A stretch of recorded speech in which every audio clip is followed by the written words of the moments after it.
Salamat po Diyos. Pagdala sa mga Amen. Alright, so alam po natin na ating kinalalagyan na mundo ito ay maraming nangailangan, lalo na po sa magandang balita. Ilang lagi nilang tinitignan. No?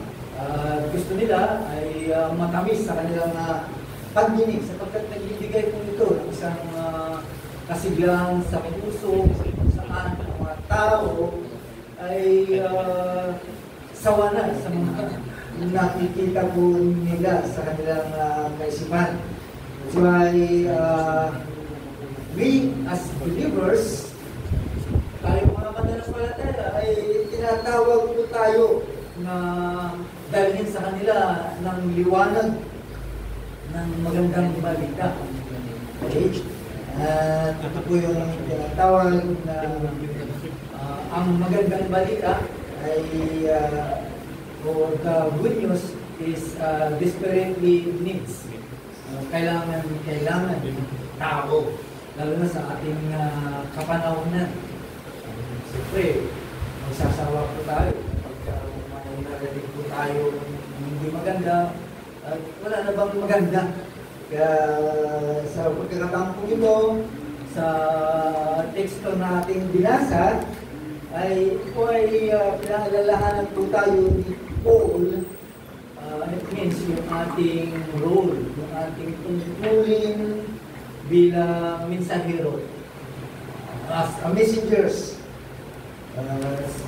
sa tinatawag na life-changing news.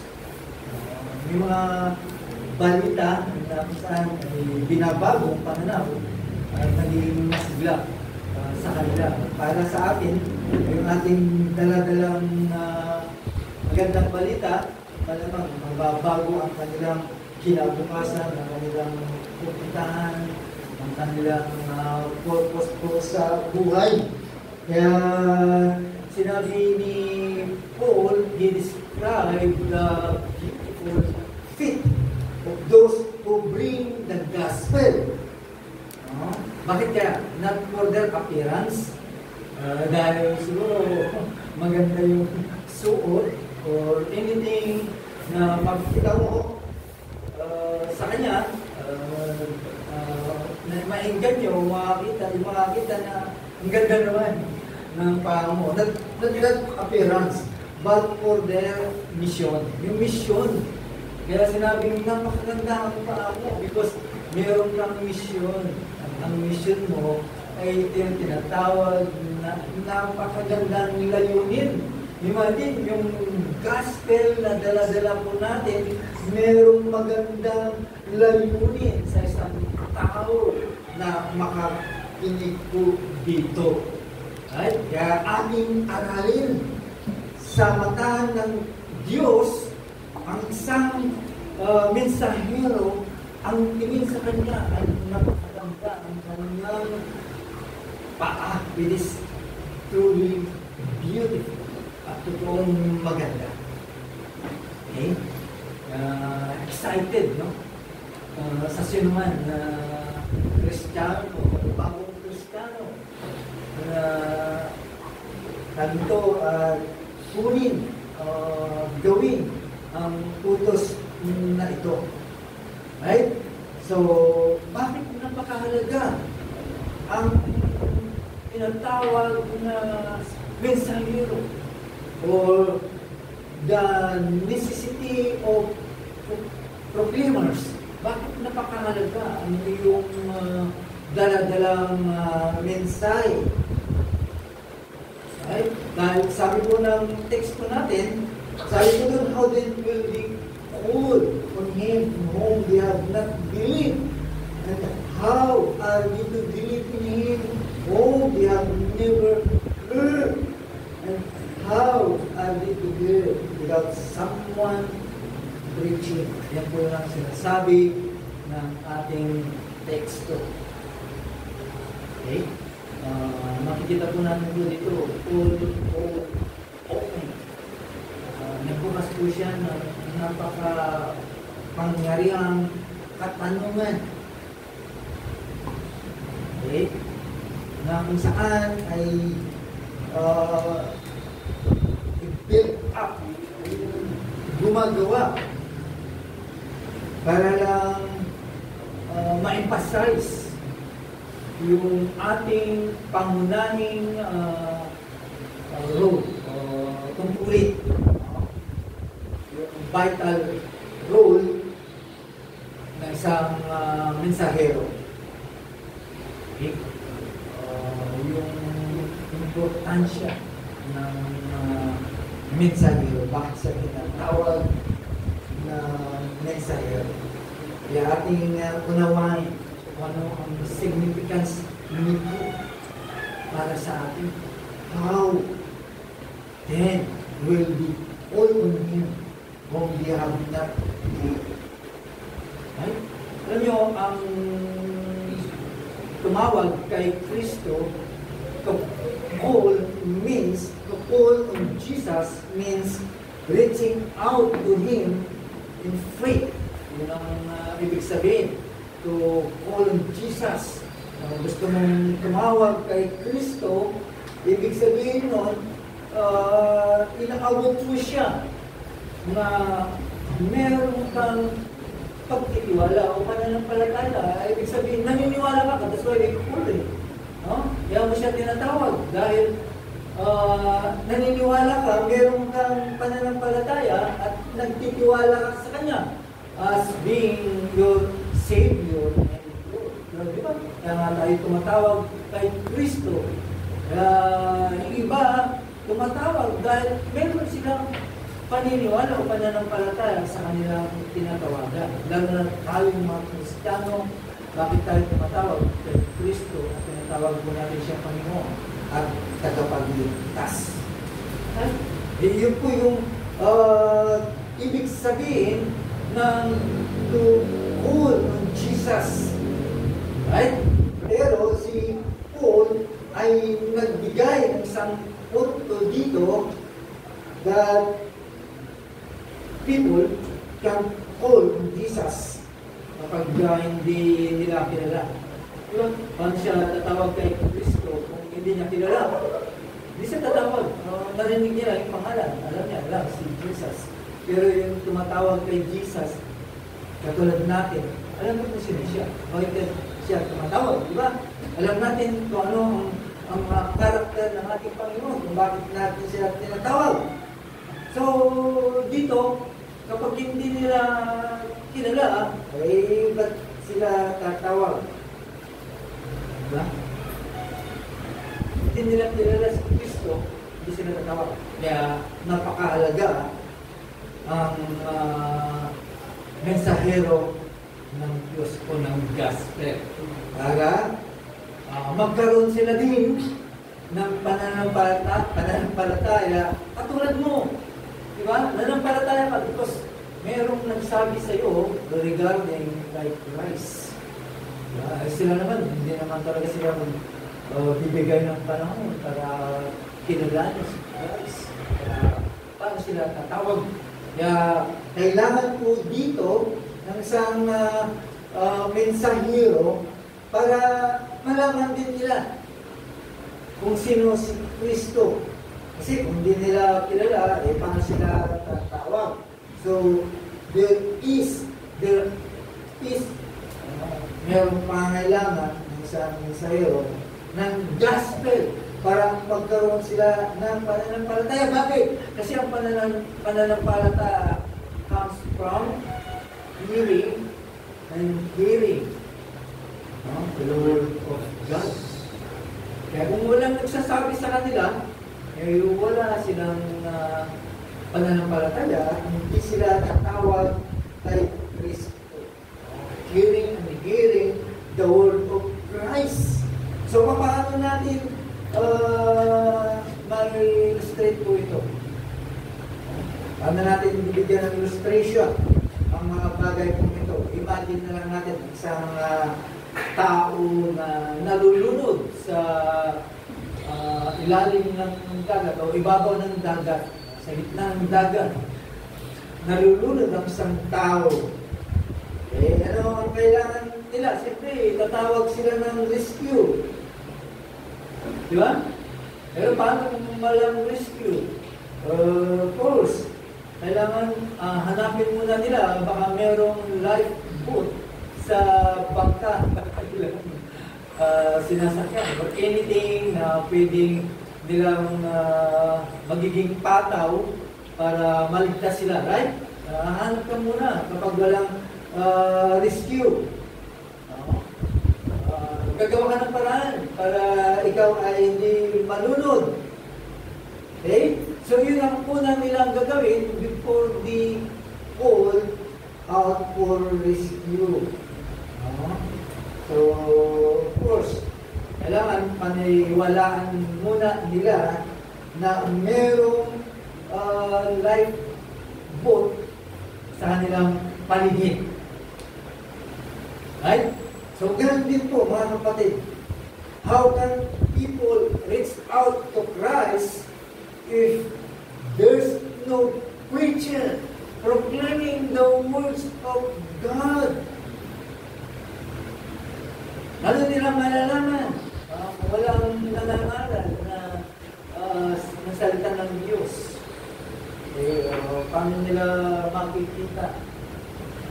Kung wala pong mangangaral ng salita ng Diyos. That's why ang ating tungkulin as proclaimers or messenger is to help them to see the light book.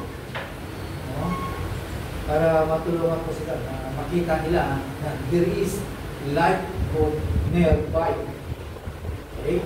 Kung wala, mapapama ang mga ito na dapat nilang malaman na merong pag-asa, those who found Jesus. Ito yung importante po doon. Kaya nga ang sabi ng text po natin, how o paano sila mananampalataya sa Kanya kung wala naman silang napapakinggan, never heard. Pero minsan, we never heard. No? Pag meron tayong sinasabihan, hindi pa namin naririnig yan. O dahil sa ginawa mo, narinig niya. So it means, na-rescue po natin po sila. Okay? Kasi, sa sino man na maniniwala kay Kristo, dapat malaman nila. They need first to hear about Christ. Diba? Yan naman naman natin. Saving faith. Yan yung way. Paano natin makakamtahan ang tinatawag na saving faith. Diba? Mayroong tatlo na sangkap para nasa iyo yung tamang kaligtasan ng pananampalataya, di ba? Ano yung una? Of course, knowledge. Kailangan malaman nila kung sino si Kristo. They need to hear about Him first. That's why faith requires knowledge. Kung sino Kristo. Pero kung walang magsasabi, ay hindi nila malalaman. Okay? Kung sino si Kristo, kung ano ang ginawa niya, at ano ang nangyayari, kung paano ang ibig sabihin ng to follow Him, kailangan nila malaman po yun. Okay? Kaya nga, klaro na sinasabi ng teksto po natin that we must proclaim the gospel para malaman ng mga tao na merong oportunidad in response in faith. Okay? Diba? Kailangan malaman nila paano sila magkakaroon ng nananampalataya. Yan din ang nangyari po sa akin. Merong nagsabi, merong nagbalita sa atin ng magandang balita para malaman po natin, makilala po natin si Kristo. Kaya sabi ng text po, and how are we to deal with someone preaching? Napakalaga ang ating tungkulin, ang ating pagpapahiyaw. ng magandang value. Itutulad naman yan, or corporate naman yan, ay importante. So, Paul makes it clear that preaching or proclaiming is the means through which people hear about Christ. Right? May mga preaching na private tungkol dun sa tanggap po natin ang kaligtasan through Christ dahil sa kanyang ginawa. Later on, dahil sa preaching, lalo na kilala natin ang Panginoon.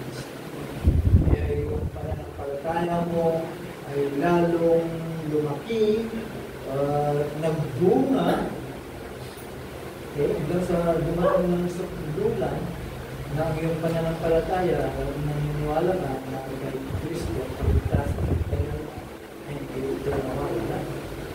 So, din, ang prinsipyo, kapag tayo po ay nag-preach o nangangaral o nag-evangelize, sama ka. Okay? Kaya yan ang ibig sabihin. Okay? Bagaman, hindi na kailangan ang formal na sermon. Kaya hindi lugar si sermon mo. Ibig sabihin, kahit hindi na gano'n, pwede mo namang makipag-communicate sa kanya about the gospel. Kaya napakahalaga. Okay? Kaya isipin po natin sa ganitong klase na pangamaraan. Ganyan po natin, mga kapatid. Ang plano ng Diyos para sa kaligtasan ay involved. Involved po tayo. Diyos ay human messenger to share the gospel. Wow! Kung titignan po natin, binigyan tayo ng pribileyo na makatrabaho natin ang ating manlalalang patigkas po sa atin. Yung pribileyo, sabi nga ng text natin, napakaganda ang layunin ng Diyos para sa iyo. Dahil ito ay magbibigay, magbubukas sa kanila ng pananaw at makilala ang kanilang hinahanap na magandang balita na gusto nilang mapakinggan. That's why kasama po tayo sa plano ng Diyos para sa pagkalat ng magandang balita. Okay? Tingnan po natin yung metaphor ng proclaimers. Tingnan po natin kung paano natin bigyan pa ng mas higit na ibig sabihin po nito. So, imagine, isang tulay o kaya isang dagat, tapos merong lugar na sa kabilang lugar. Itong lugar na to, ito yung lugar na walang pag-asa. Wala silang nakikita na liwanag para sa kanilang mga buhay. It means there is a separation between those places sa iyo na ikaw ay merong tangan-tangan na kaliwanagan. Palagyan natin, itong lugar na to ay they are under the darkness of world or under despair. Wala silang pag-asa. At ikaw naman na sangsad ay nasa iyo yung pag-asa at kaligtasan. Right? So, paano natin may tatawid po ito? Kaya hindi makakatawid ang isang sasakyan if there is no bridge. No? Walang makakatawid. Right? Wala ding makakatawid na magandang balita from that place of disparate place and dark place. Di ba? So, ganun po ang metaphor na kung ating iyakin. Right? So, ibig sabihin, sa liwanag nito, we are the bridge. Okay? Na pakahalaga sa mga taong ito na mapakinggan din nila ang magandang mentality. Para magkaroon sila ng paniniwala, pagtitiwala, para sila ay makatawag din sa pangalan ng ating Panginoon. Yan po ang ating so ay pinagsisigawan ni Paul ang kahalagaan po ito. Inuulit niya, sinisigaw niya ng 2 Timothy chapter 4 verse 2. Anong sabi po doon? Paul echoes this necessity.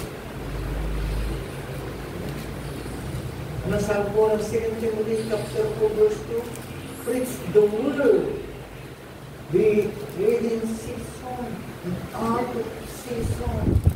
Reprove, rebuke, and exhort with complete patience and teaching. With these words, sa mga nabanggit po ito, ay pinaalalahanan po tayo that there is a consistency of preaching the word. Merong patuloy na pangangaral sa salita ng Diyos na huwag natin kailangan. Whether not in timing, whatever season, okay? Or either inconvenient. Ibig sabihin, pinapakita na mayroong consistency ng preaching of the word. That is the necessity of the word. Pangalawa, yung kahalagaan din sa pinadala. The necessity of being sent. Ang sabi ko ng Romans chapter 10 verse 15, our text. And how are they to preach unless they are sent? Biglang nag-shift si Pablo at nag-focus dito. Right? Nagpapaalala sa atin sa sinuman na mensahero o anyone who proclaim the gospel. Tandaan po natin, mga kapatid,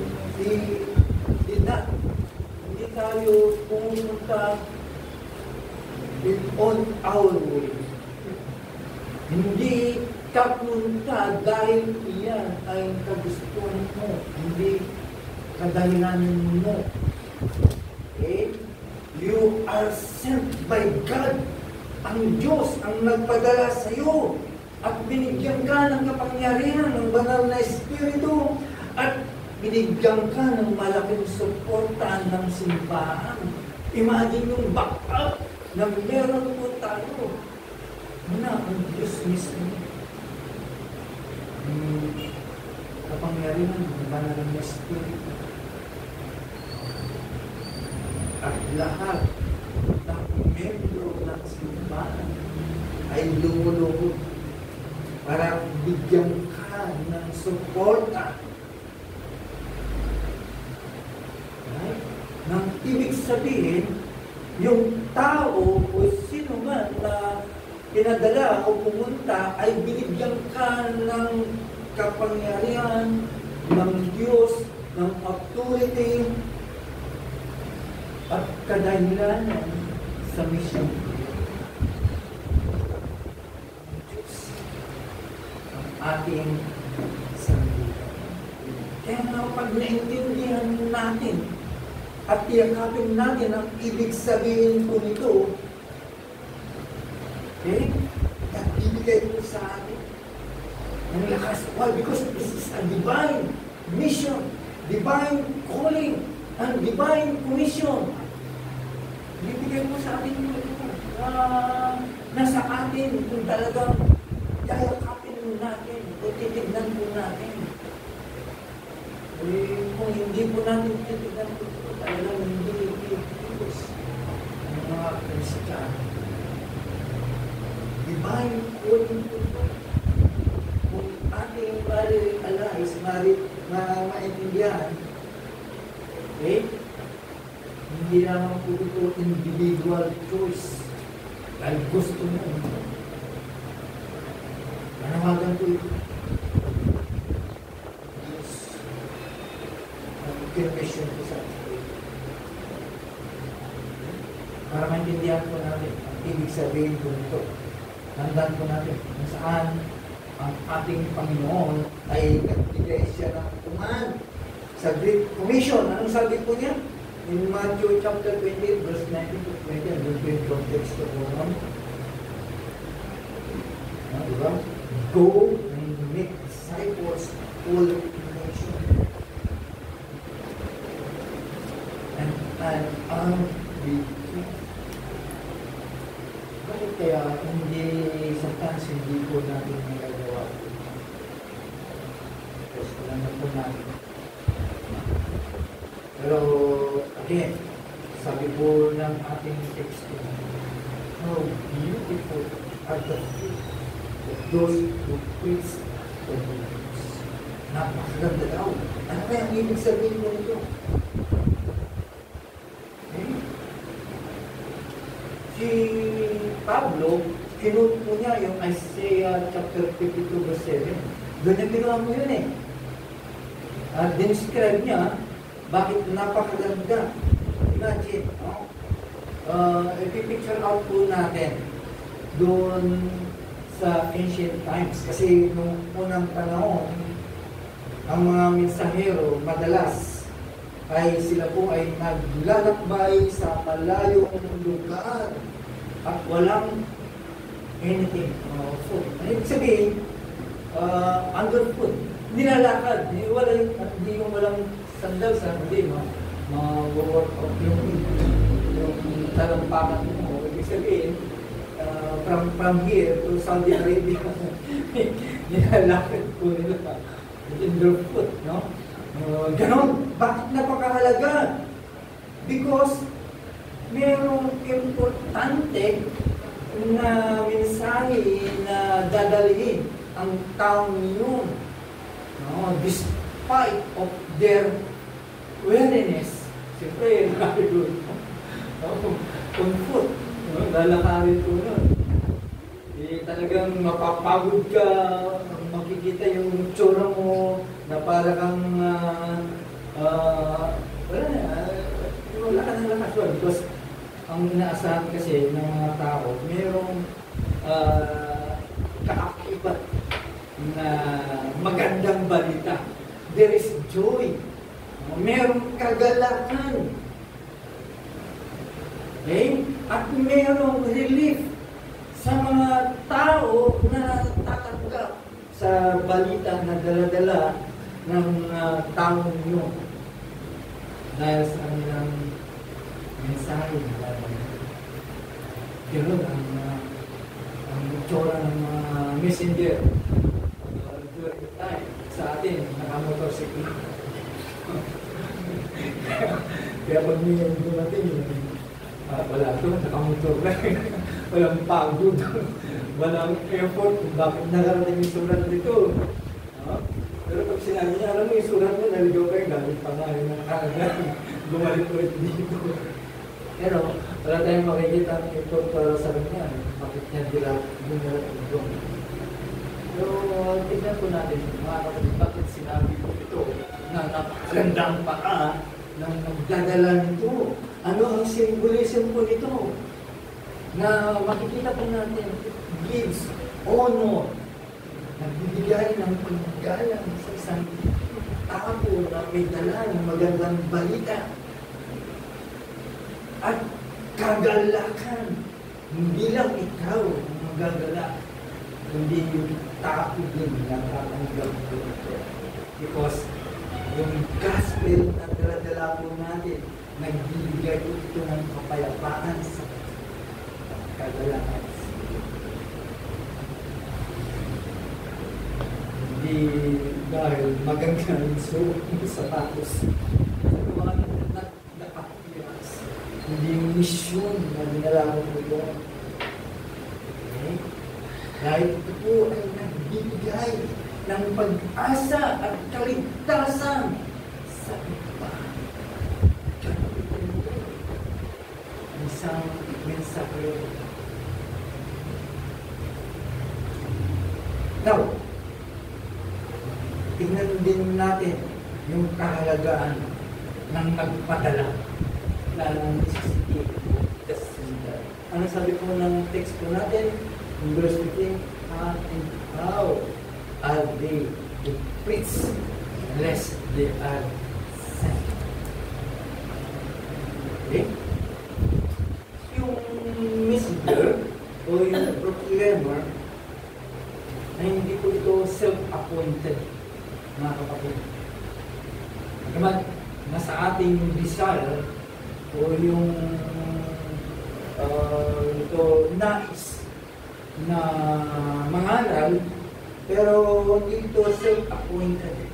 Ibig lang sabihin, we don't go on our own way, hindi sa pamamaraan po natin. Okay? Ipinadala yan. They are sent. You are sent. Okay? Para maintindihan po natin, mga kapatid, kung anong ibig sabihin po nito. Maintindihan po natin ng mas deep. Ang problema o mensahero, they are a royal messenger. Diba? Bakit? Kasi noong panahon, kapag ang hari ay nagpadala, send this heralds. Kapag ang hari nagpadala ng mensahero, ibig sabihin, binibigyan niya ng otoridad. Binibigyan ka ng authority. Okay? And blessings. Okay? Not on our own initiative. Hindi. Hindi mo yung nagpadala. Diba? Pinadala ka ng hari.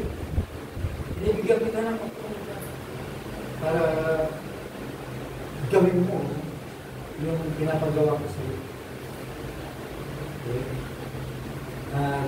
Biyaya. Ganun din, mga kapatid. Kapag tayo ay pinadala ng Diyos with the backing of church, no? Merong support ang simbahan to carry a message of eternal importance. Yan. May back up. Even si Paul, hindi po siya sarili niyang appointment, hindi yung self-appointed. Diba? He was commissioned by the church ng Antioch. Okay? Siya po ay pinadala ng missionary journey. Kaya ito yung mo. Kapag ito ay niyakap mo ang iyong identity as a sent ones, kapag nakita po natin, pinagdala ka ng Diyos, alam niyo kung mangyayari, magkakaroon po tayo ng confidence because God is the one who sent us.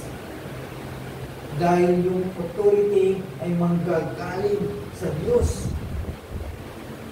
So, anong ibig sabihin po nito? Hindi ka na dapat mag-alala. You do not have to worry or anything a bit masis, mga bagay na itigil sa iyo. Okay? Dahil yung nagpadala sa iyo at siya na din ang magbibigay ng kapangyarihan sa iyo.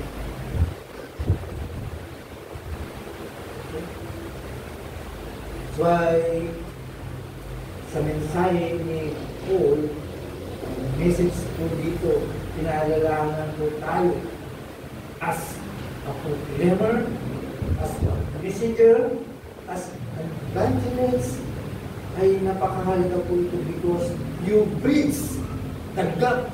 We bridge the gap between unbelievers and Christ. Ganun kahalaga. Lalo ang tumulong sa kuwan para sa mga hindi mananampalataya para makilala po nila sa Kristo.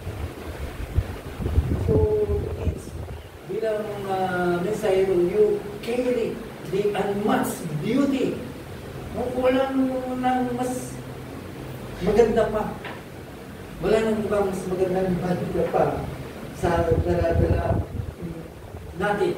Because we are offering hope. Ano yung magandang balita? Sometimes, walang pag-asa doon eh. No? Pero yung dala-dala mo, ay nag-o-offer ka ng pag-asa at kaligtasan. Diba? Yun ang ibig sabihin ng ating pagiging mensahero. Kaya hapon ay let's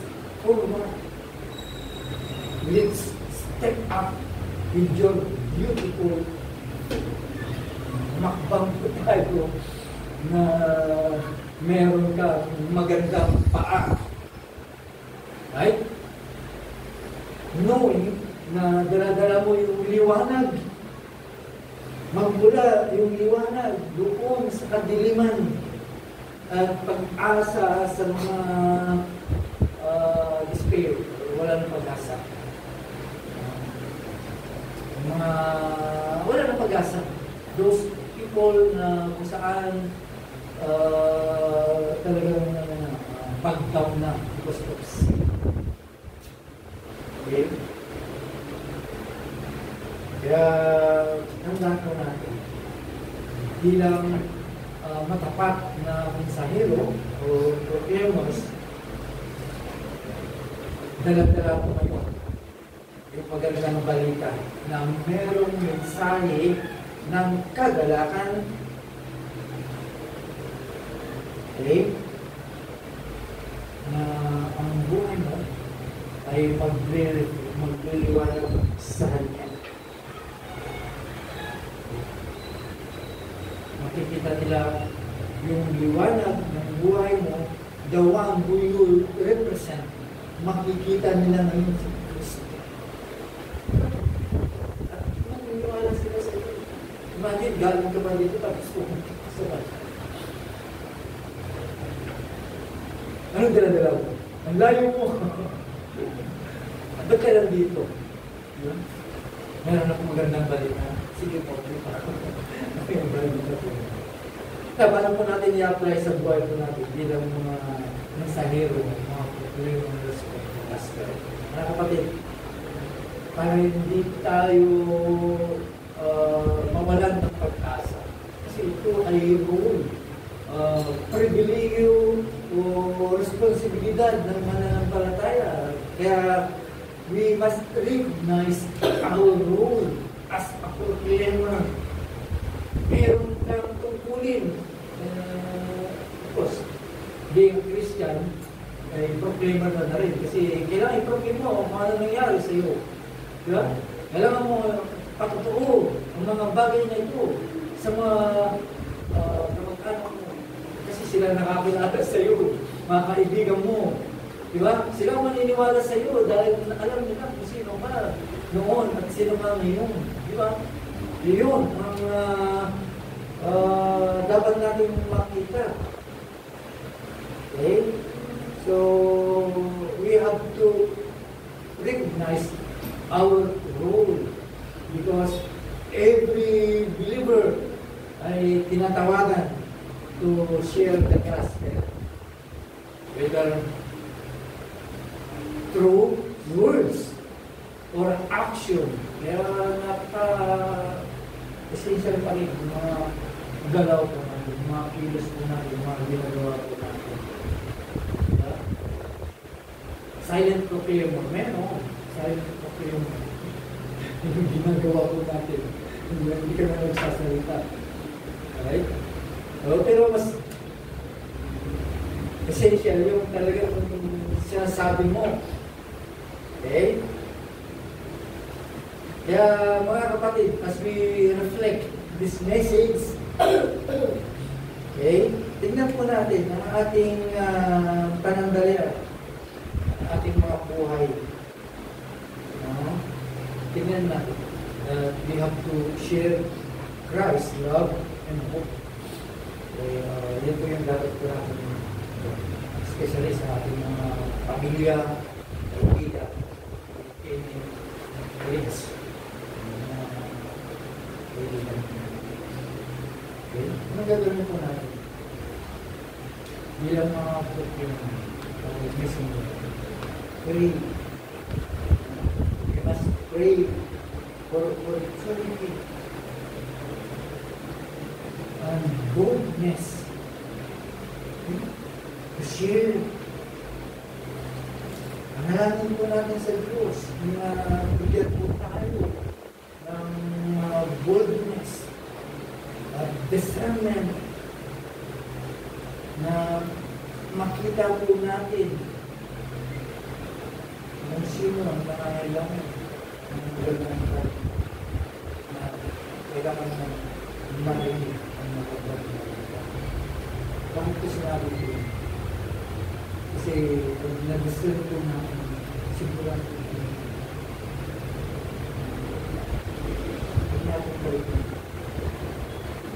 tandaan po natin, ang banal na Espiritu ang siyang bibigay po sa ating mga Panginoon to step up our faith.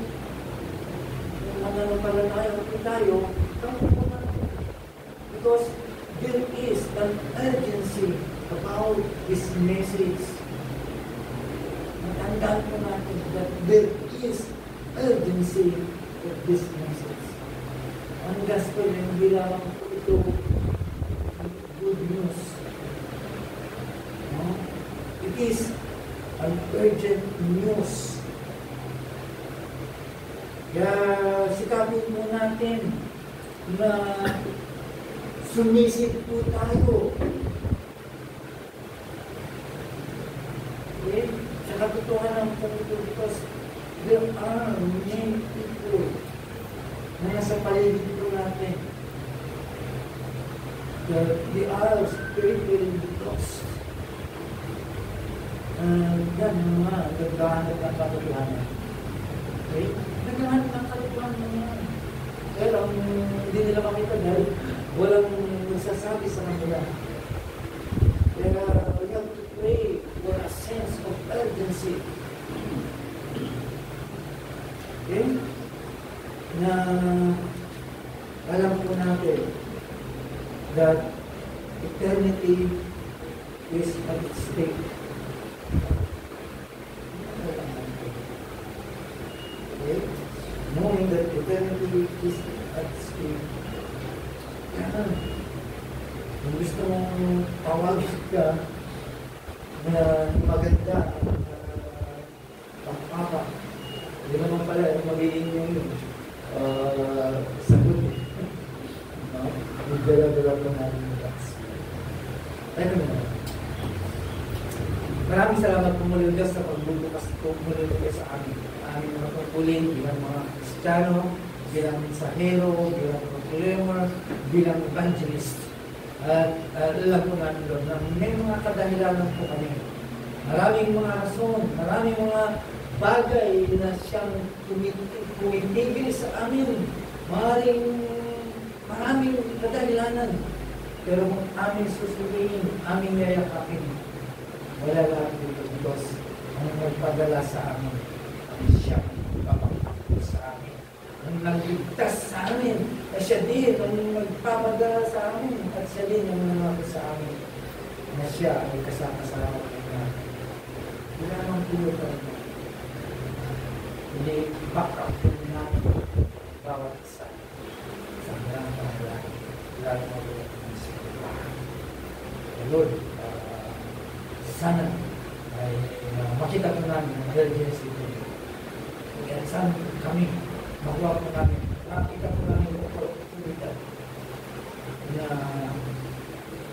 makita makilala o makita yung mga tao na nangangailangan ko. Kaya din, salamat sa paalala sa ito ang malangin sa mga